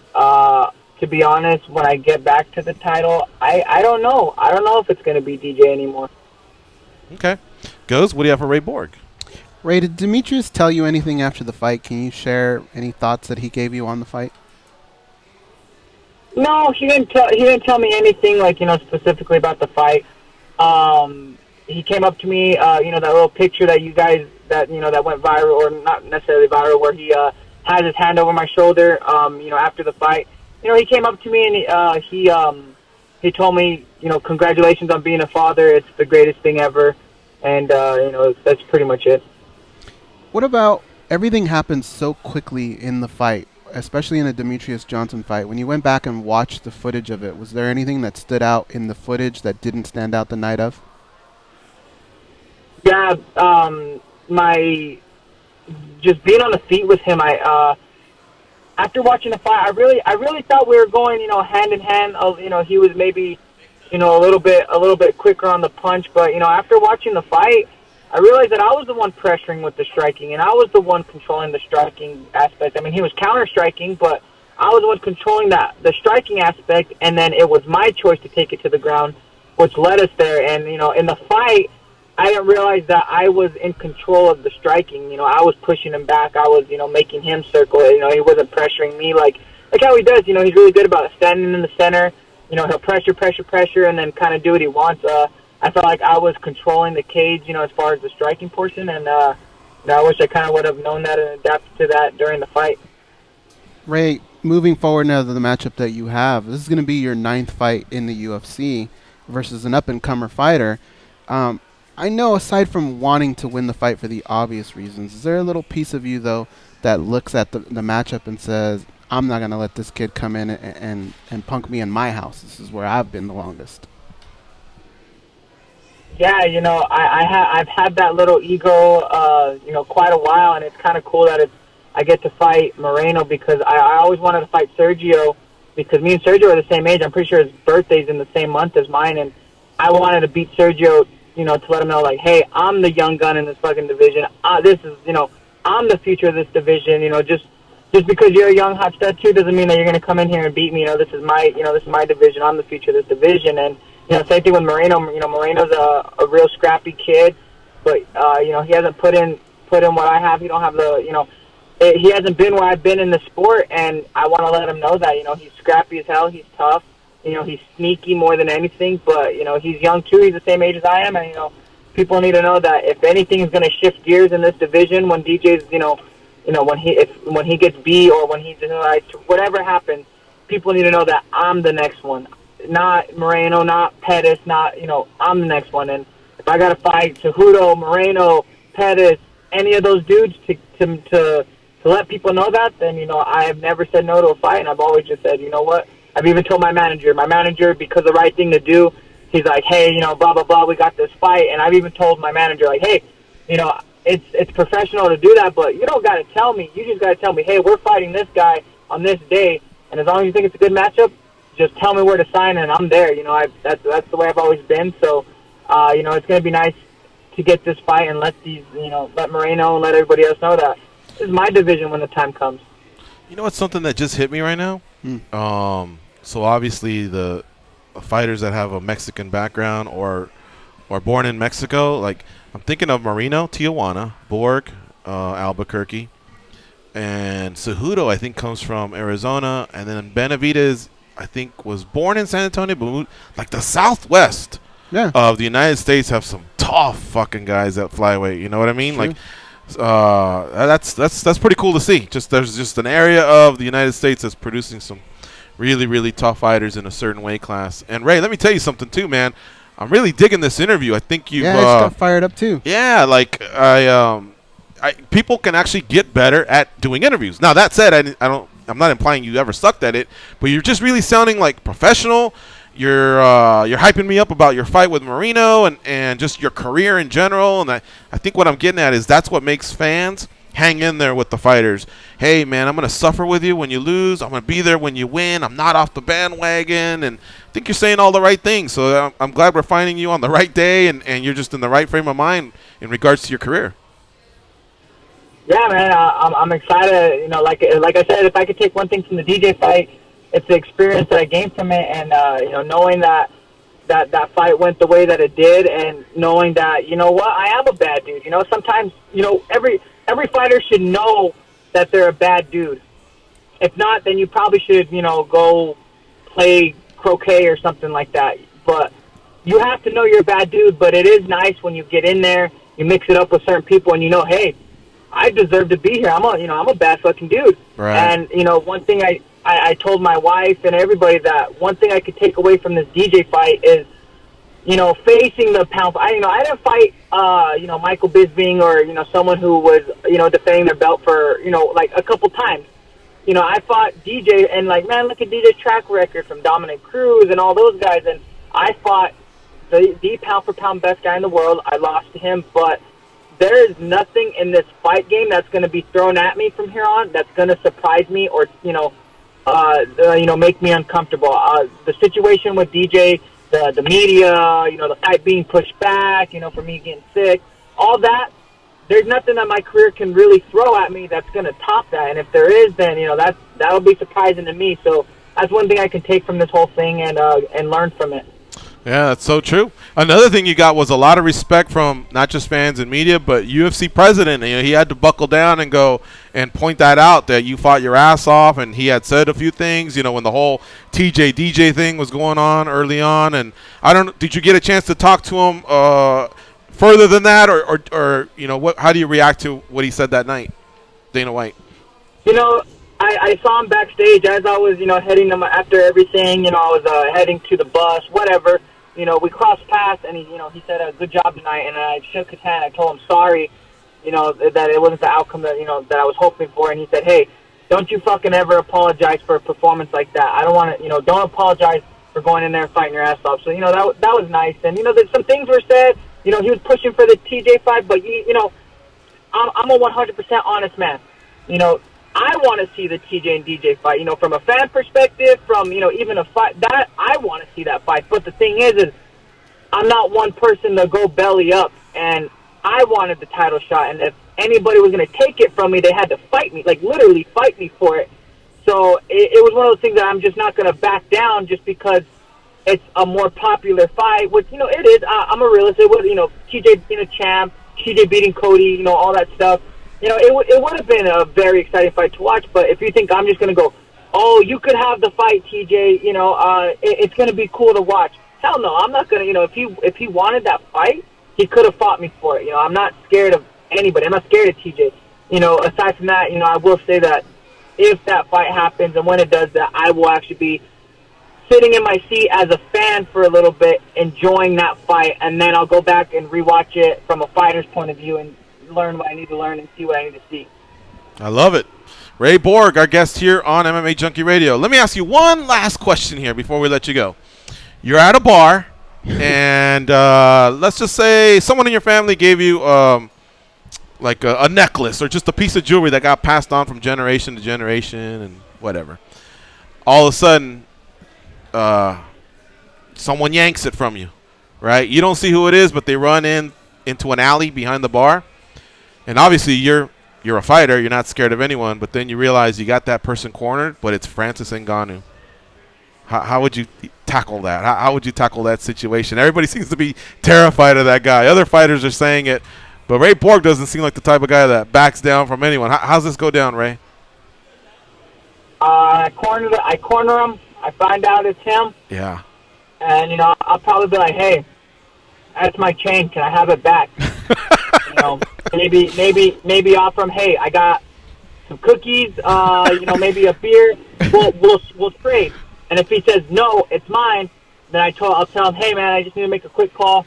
Call my wife, call my brother, be like, hey, shit is about to go down. Oh, wow. Can't say my head's going to be attached to my body after this, but I might have to fight a gorilla. So with that being said, you know, make sure my brother gets this. Make sure you keep this, and I'll call you if I'm alive after this. And then I would be like, all right, Francis, you know, let's do this. Wow. And I'd probably, honestly, man, he's so big and I'm so much faster that I'd probably like, you know, hit him in the nuts, crawl between his legs, you know, kick him in the ass, and then just pretty much just literally try to bite his ankles or something. That's hilarious. All right, Ray. Listen, man, I can't wait. I mean, he's done well for himself, and you've obviously proven you're one of the best in the division as well. So I can't wait for this fight coming up February 18th.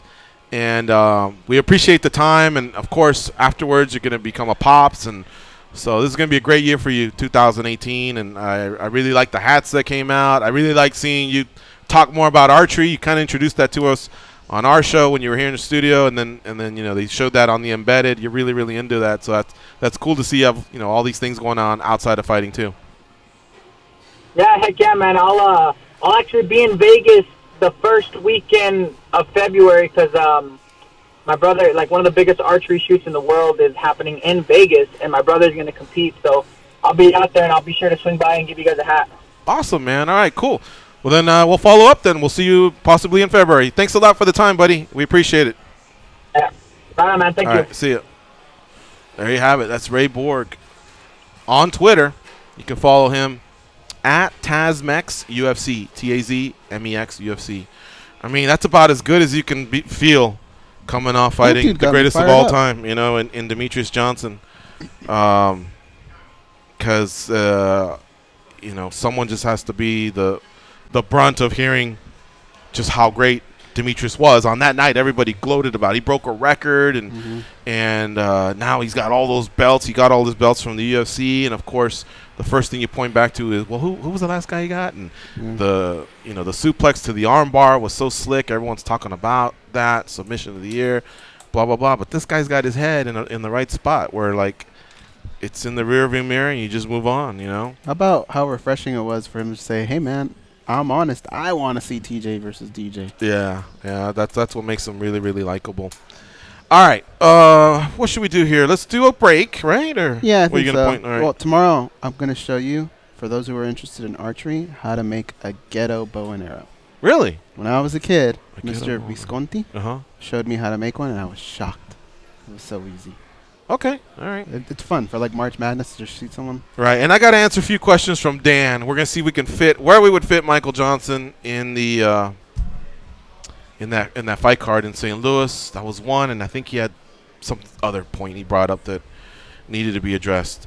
All right, folks, we're gonna go to commercial. It's MMA Junkie Radio on Sirius XM Rush 93. Stay close. We'll be right back. And also, if you want to get in the queue to chat with us, 866-522-2846.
They pat down TSA agents because they don't know where those people have been. And because they can. They are Gorgeous George and Goes. And this is MMA Junkie Radio. Start your day with SiriusXM. Enable the SiriusXM skill on your Amazon device. Then tell Alexa to set an alarm for your favorite channel. And you'll wake up to the sounds of SiriusXM. With SiriusXM and Alexa, you can get the latest sports news each morning without picking up your phone or turning on the TV. So, could you enable SiriusXM skill on that Amazon thing at the house? I think so. Interesting. But it would wake you up every morning.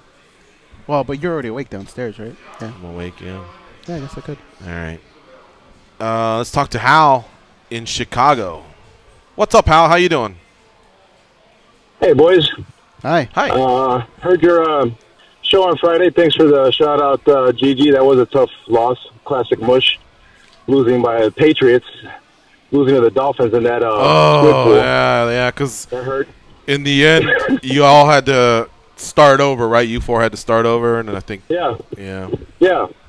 That's the way the pool goes. You know, like, I lose on the Ravens, losing to the Bengals, and some guy wins on the 49ers. That's right. The Bengals lost, or the Bengals beat the Ravens like in the last second. They cost them their season. Yeah. Wow. Oh, so just classic mush. You can't write that stuff, you know. I'll make it quick. I know you got to get to Jorge, who's always a great guest. Jeremy Stevens, man, getting no respect in this fight. I'll be there live in St. Louis, looking on, and I just think that he's going to knock him out. Stevens is he looks reborn, you know, and coming off that win of Melendez.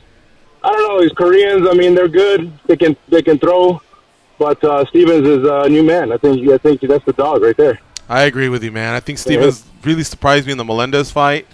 He just, he's really tough, very confident in his power, and it just seems like he's becoming more of an all-around mixed martial artist. Those kicks to the calf. I mean, he's added some tools over the years.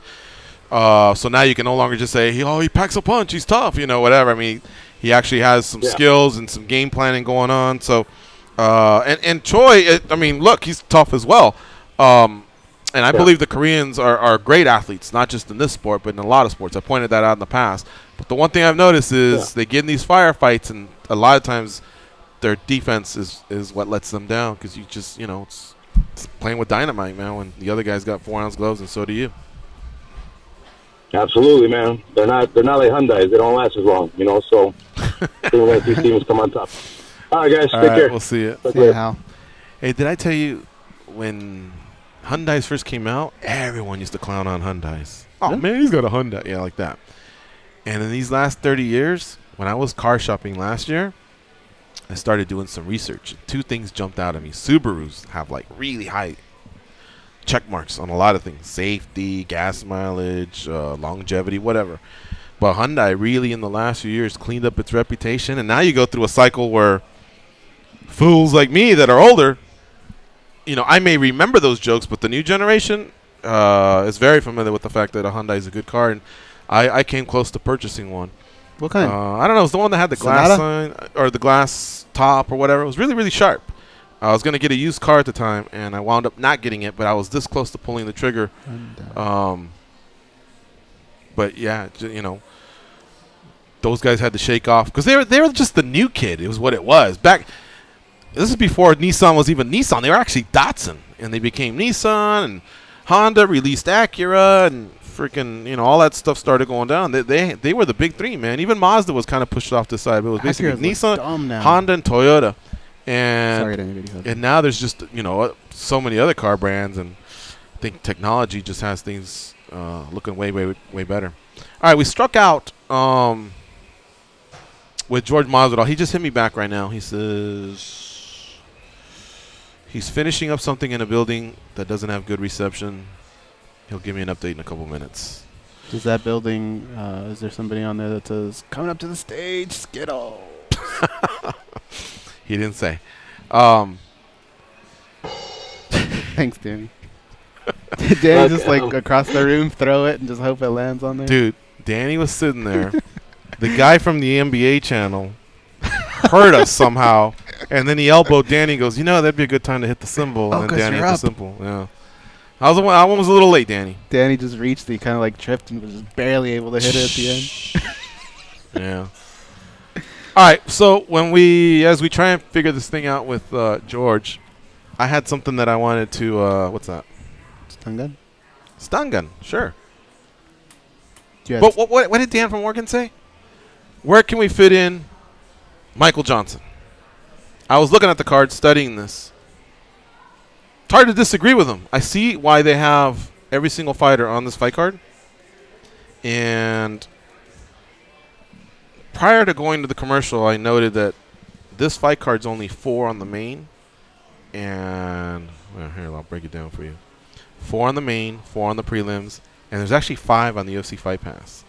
Usually it's 6 on the main, 4 on the prelims, and then whatever's left on the Fight Pass. So I think this fight definitely would be on the main if it wasn't what it is, which is a 4-fight main card.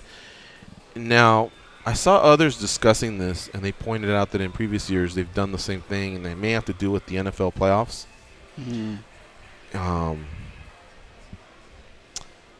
Others have complained that these fight cards go so late. I don't know. But if I was to replace one of these cards with Johnson and Elkins, because Johnson dropping the featherweight, it has to mean something. When Pettis dropped, when Jury dropped, when Melendez dropped, they all got some respect. 2 of those are former champs. I get that, but still, they knew that it meant something. Even when Edgar dropped, I think Edgar dropped into a title fight for crying out loud. Versus Elkins, who's 5-0 in his last 5, coming off, great year. That fight means something. So if you had to bump something, and it can't be Stevens and Choi because they just built themselves around that's the main event. Would it be Hall Belfort? Probably not, because he got a legend on his last fight. And some people are saying that should have been the main event. Correct.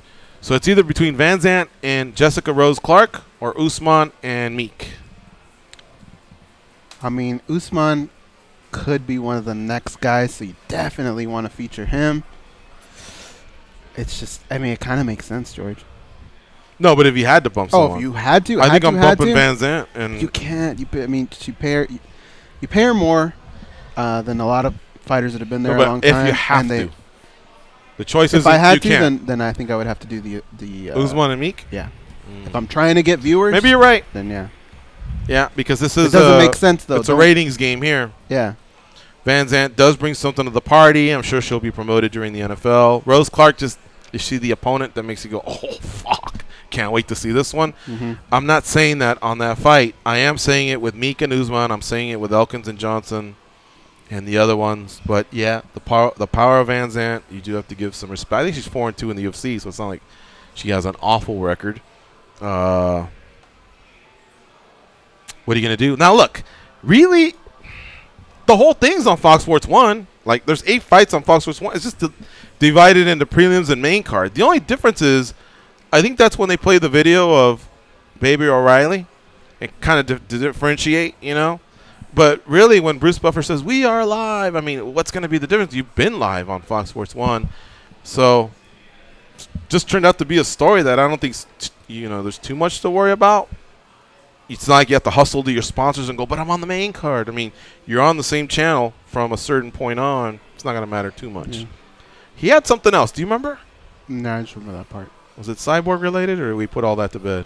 Put that to bed. All right. Masvidal, let me follow up. And what was the other thing? Stun guns. Monday. Yeah, what do you got? Well, I'm going to stun gun a company called, I don't remember the name now. Oh, it's ESCTY or something like that. I don't know. It's kind of weird. But anyways, I'm going to stun gun them because I was looking for a Christmas gift for George. And I went with a basic gift, something that I thought George would just wear. Because he already has one, I just picked another color to be safe. But then I like thinking outside the box. Like, all right, George is a Manchester United fan. And I found these cool coasters that our good buddy Alton Dunham found on this website. And when you're looking at pictures online, you're going to buy stuff. When it comes to coasters, you just kind of assume that when you click on the picture, if I'm purchasing this, who buys one coaster, right? Like, it's going to be a pack of at least 4, maybe 6. 2 at the least. They sent me one coaster. One coaster. That's it. What did the description say? That's what I'm saying. Maybe a little bit of maybe on me, but I'm just saying the Have you gone back to majority- see? No. Maybe you should, because you may have just gotten punked. Maybe there is 7 more waiting, which would make it really cool, or 3 more waiting, and then they'll just go, "Our bad, they're on their way." Maybe you should just check. I have the website here, so let me go up on there. But I can take some of this, the brunt of this, because you're right. I should maybe read the description. But at the same time, I mean, like, are you looking, when you buy a TV, are you going, hey, is the power cable in there? Let me read the description. You just kind of assume, right? Mm-hmm. I feel like that was just kind of a dumb and rotten thing for them to do. So I'm going to stun gun them. Nope, my tape is on fire. What the heck was that Yeah. first? How about you, Danny? You got one? Or you want me to go next? You go next. I have one. I'm not ready yet, though. Okay. They won. So in the end, what can you say? And this man has won a Super Bowl before. I'm talking about Sean Payton from the New Orleans Saints. He's their coach. But I thought he made a mistake yesterday. They were up by 5, so all you need is a touchdown and you lose. You don't need the extra point, nothing like that. Now, it's definitely worse, or it's definitely better than being in the position of the other team just needs a field goal. But it's 4th and like 2, dude, on the 50, and they went for it. Carolina had exhausted all their timeouts but 1, I think. I think he should have punted, try and get them inside the 20, more than likely, like just punt it, have the guy fair catch it on the 10. That's the rule those guys go by. If you're standing on the 10 and it goes over, you let it go and hope it goes in the end zone. And otherwise, you just fair catch it because you don't want to let it, you know. But either way, I still think you deal with whether it's a 75 yards they have to go, or 80, depending on the punt or what happens. I still feel like you do that with 1 timeout and the noise in that arena than what he did. Now, had they gotten the first, the game's over. And now that's it. You know, it's done, and he's a genius. But I still feel like if he were to do that 10 times, Carolina would have gone down and scored. Now he gave them half the field. And here's what happened. Like, I almost want to stun gun the Carolina defensive back because the defensive back. So what happened was they did a passing play, and the Carolina guy intercepted it. What he should have done was bat it down. By intercepting it, of course, he secured that it's theirs. You know, I guess you could bat it, but if someone's around, if you didn't bat it hard enough, or if you tip it, then the other team can get it. But that's rare. They could have gained those 20 yards. So in essence, it was like a 20-yard punt. But Sean Payton didn't know that when he made the decision.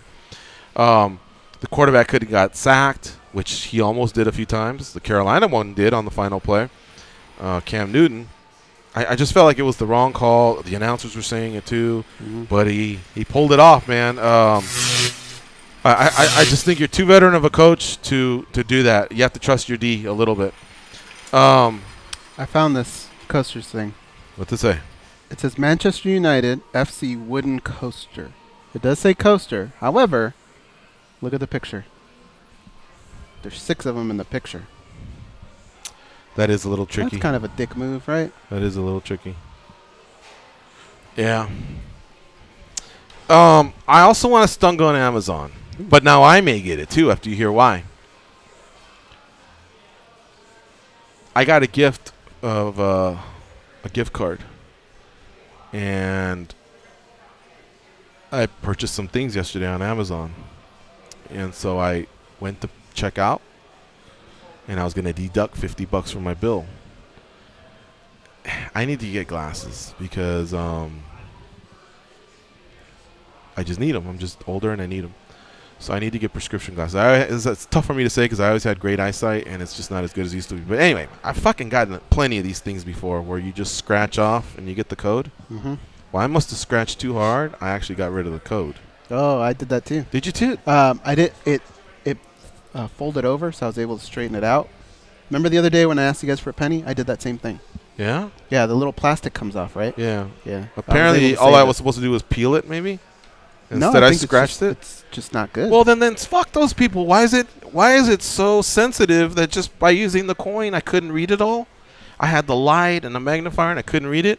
Mm-hmm. So I call Amazon. Somebody with a thick accent answered.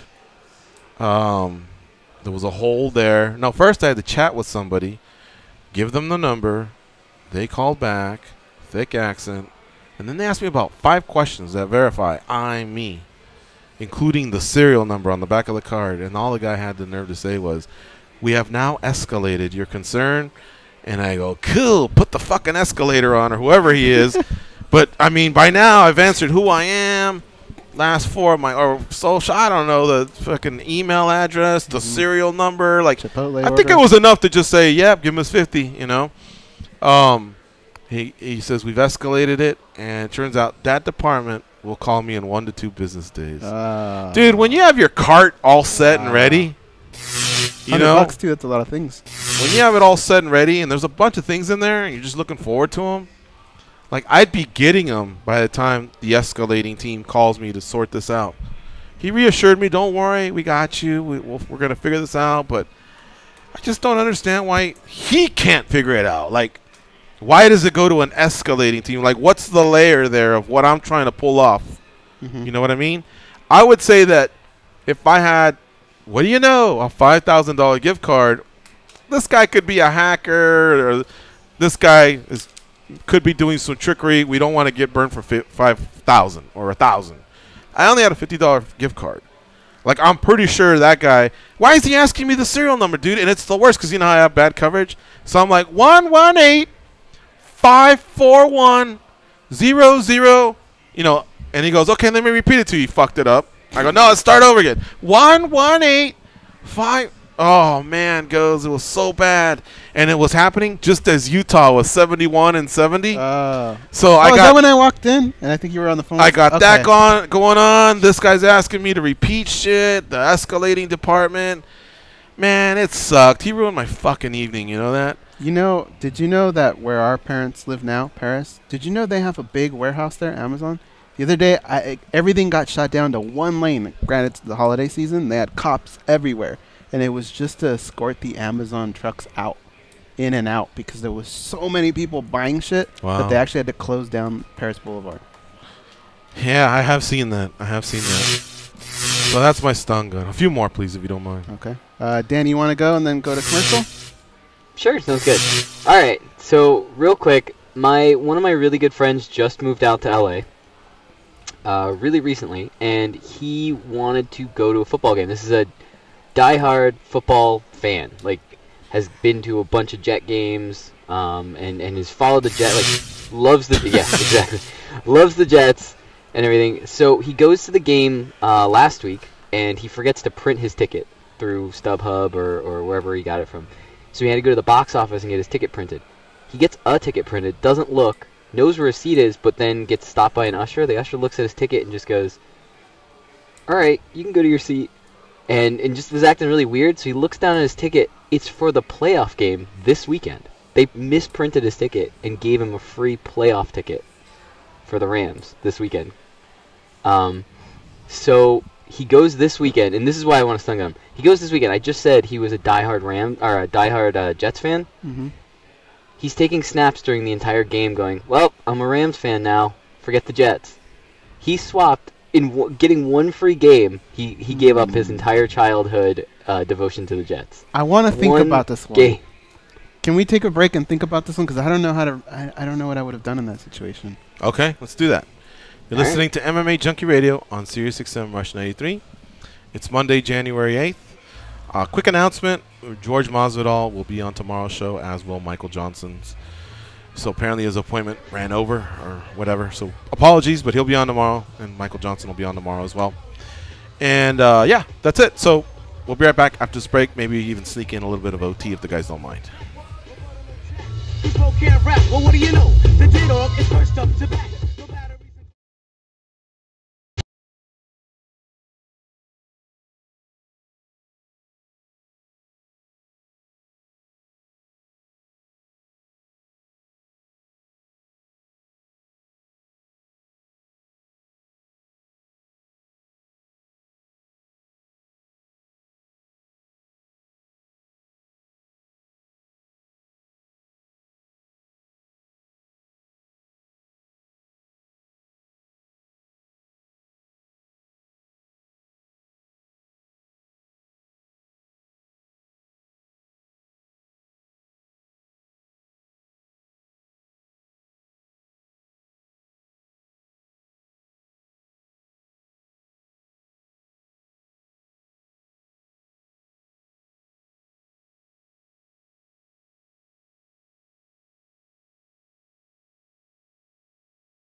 Yeah, you.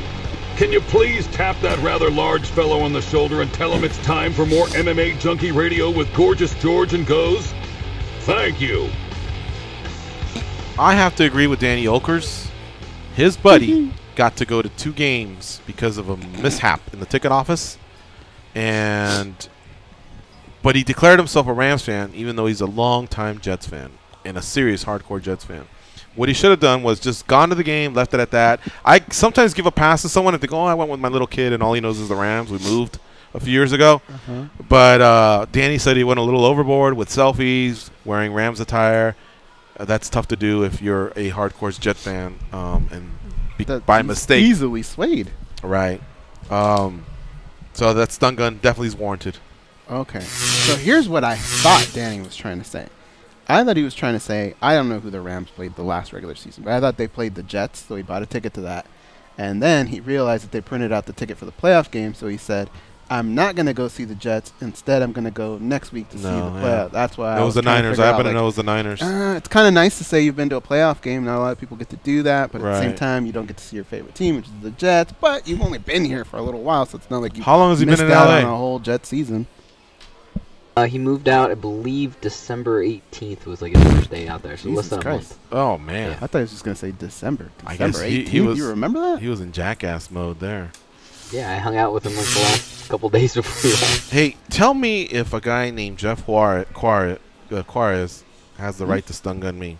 He's the CEO and president of Triumphant. He gave us these sweatshirts, right? I carved mine up though. I like a little bit of what Bill Belichick does. But really, this is a really well-made sweatshirt. It's thick, and I have a lot of sweatshirts for one, but two, it's just really thick and bulky. And so I cut the sleeves a la Belichick. He goes a little bit longer, and so it's almost like a vest, I guess. And was I out of line? I'm here promoting Triumphant. I'm wearing it. I'm rocking it, but it's just I kind of had to go a different route. I don't know if you're out of line, but if I'm Jeff and I'm watching, knowing what things cost, I would probably look over at my wife or my significant other and go, take him off the list. I would have just got him a shirt. Why didn't he? Instead of, because the hoodie's so much more than a shirt usually, right? Right. So then I'd probably go, fuck, I could have just got him a shirt instead of spending the money on the hoodie. Yeah. Maybe that. Well, I mean, but he'd still be happy. Like, hey, he's some marketing going on. Yeah, they have a show coming up in February, and he's been on the show a few times, and we get a lot of stuff given to us, very, kind of we all to do it, and some stuff we just sometimes it doesn't fit, or I don't think we've been the most organized team, and I'll find stuff years later, But I'm gonna try and get a lot better about that. So if you've given us stuff in the past, give us a nudge or something. I'm definitely gonna try and rock a little bit more. Until the day somebody tells us, hey, guess what? You guys have been taken over by Reebok or Nike, and you're now. Then at that point, you got to do what the advertisers tell you. But for now, there you go, Triumphant. I like it. It's just really, really thick. And here's the other thing, goes. See here. Yeah, you got it a lot easier. It was kind of long as well. I have to tuck it in a little bit. This is made more for like somebody that's got an NBA type of frame. So I have to kind of tuck it in here a little bit, but unless I tuck it in my sweats, and then I tuck my sweats in my socks like Conor McGregor. A lot of boxers do that. I could pull that one off, but I don't think I would look too slick. You want to go 3 minutes of OT? Sure. All right, Sirius XM audience, you are going to get additional programming. I believe it's the Luke Thomas show that follows us in the morning, and you may get a replay of At the Fights as well. So depending on which replay you're hearing, it's more combat sports entertainment that's headed your way. And if you're ever curious about our overtimes, you can find it at Facebook.com, official MMA Junkie, or YouTube.com/MMA Junkie Radio. The rest of you, hang tight. We'll be back in 10 seconds for overtime. I'm gonna keep on the run. I'm gonna have me some fun. It cost me my very last dime. If I wind up broke, well, I'll always remember that I had a swing time. I'm gonna give it everything I've got. You guys clear for overtime? You giving any more thought about going to that card in Austin? No, when I saw the prices for the flights, Brandon Moreno like and a 50. Ray Borg fight on that fight card. Yeah, I was looking for like a 59er. I think. Did you have us leaving Friday though? I tried Thursday and Friday. What about Saturday? Because it's a Sunday fight card. And Saturday, by then, everyone's done their travel. You may catch a break. Just try that one. Derek Lewis is on the fight card. Medeiros and Cerrone. Borg and Marino. Evinger Renault. Give me the dates again. February. Leaving February 17th. Leaving the 17th. And coming back on the 19th. Because we couldn't possibly leave on the 18th. I don't think Southwest flies that late. So we know one's 112 coming back on the Monday. I get that. Monday's travel is pretty heavy. If you ever come across the fighters, the guests that we have on the show, we always enjoy the support from those of you. Hey, at TazMex UFC, who's Ray Borg. That's his Twitter handle. I heard you on at MMA Junkie Radio with at MMA Junkie George and at The Goes and at Danny Otto or at Dan Tom MMA. Whatever you can come up with. We love it, man, and we retweet it, and it helps us out a lot. That, and when we're trying to get a few more SoundClouds out, retweet those. Sharing on Facebook, that's tremendous as well. The comment, man, all this stuff, all this social media stuff is just algorithms, and we have to get better at it, for sure. We're trying. That's something that we're really focused on in 2018, but if you don't mind it, when you share it, it helps. Who knows, maybe one of your fans that you never thought, one of your friends that you never thought was an MMA fan might actually be an MMA fan and might dig the show.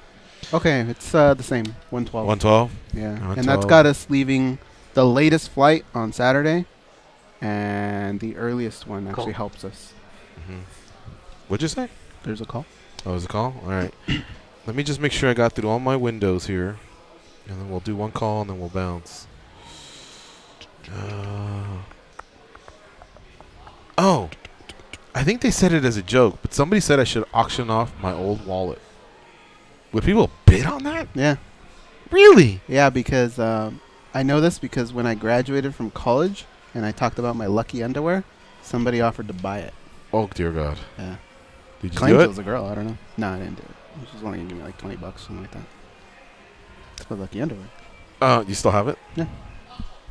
I just got 6 new ones. I tossed out about 8 to 10, and I got 6 new ones. I think somebody would buy your wallet. And I got some new T-shirts because my old ones were raggedy, dude. I was sporting one the other day that if I had stained my sweatshirt, let's say this one, if somebody actually threw paint on me and I went, oh, shit, what am I going to do? I would just rock it with paint on rather than go, let me take this off and just wear the T-shirt I was wearing. That's how bad and raggedy that was. That happened to me at airline security once. Did you? They made me take off my hoodie, and I had the dumbest T-shirt on underneath. Oh, it was terrible. And for one, so I would always wear... Skinny goes or fat goes? No, fat goes. I always wear... so I would buy medium T-shirts because if I got them any bigger... So you look like Barney Gumble, your belly's hanging out? Yeah, they would bacon neck. Right.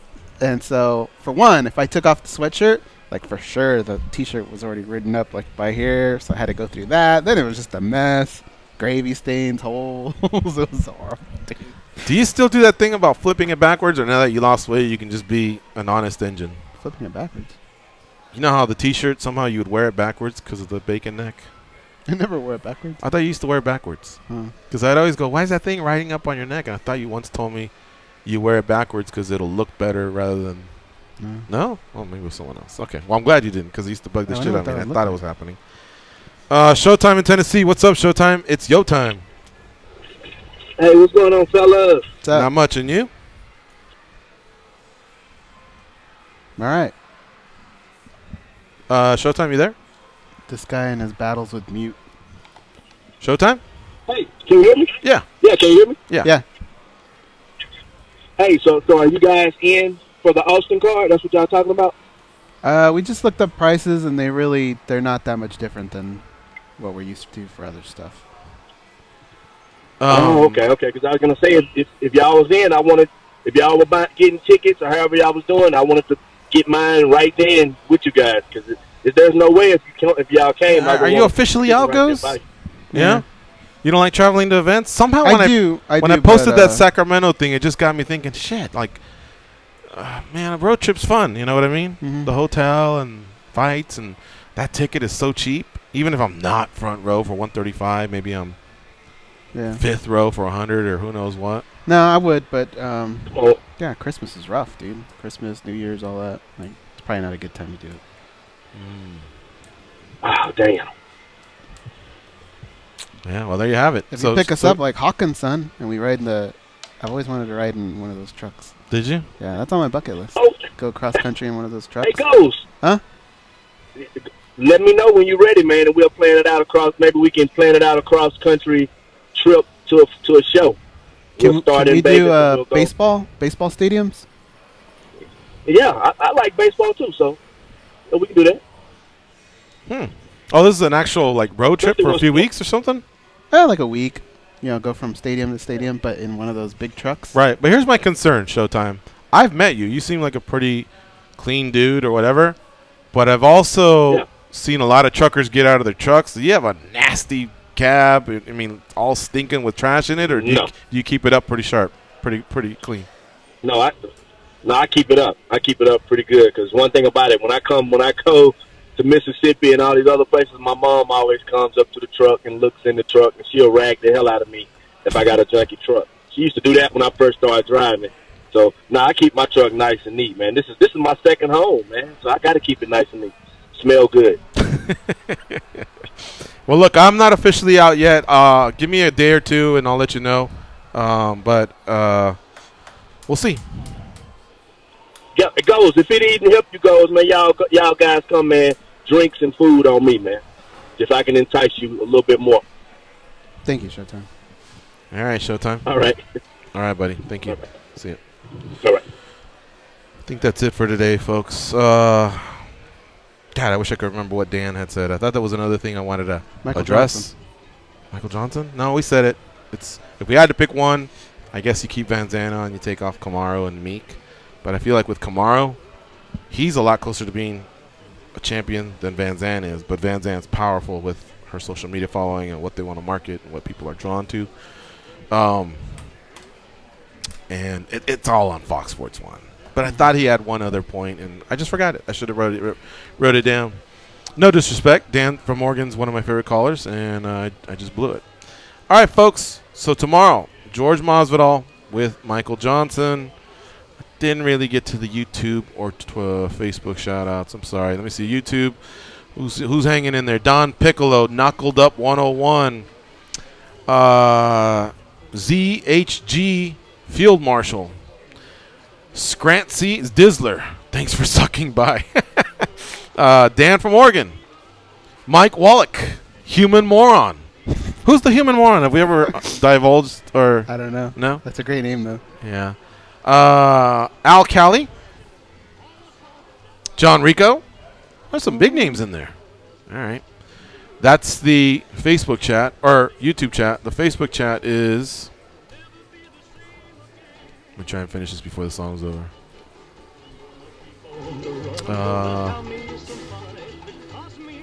Slow. Let's see here. In the Facebook chat. A couple shout outs. Martin Stabilo. He's loving the OT. Matt Lau. Or Lowe. He's talking about Nirvana. John Guerra. Hey, that's the guy from Seattle, right? Yeah. I like that guy. Oh, I wish I had Pedro that footage. Ray Garcia. Stephen Domenico. Kate Price. Erica Milslick. You know who Mitzelplick is? Yeah, if you say his name backwards, you kill him. Something like that, he yeah. goes to From the another Super dimension. Friends, yeah. We're out of here, folks. For Danny Goes, I'm George. Go out there and be champions.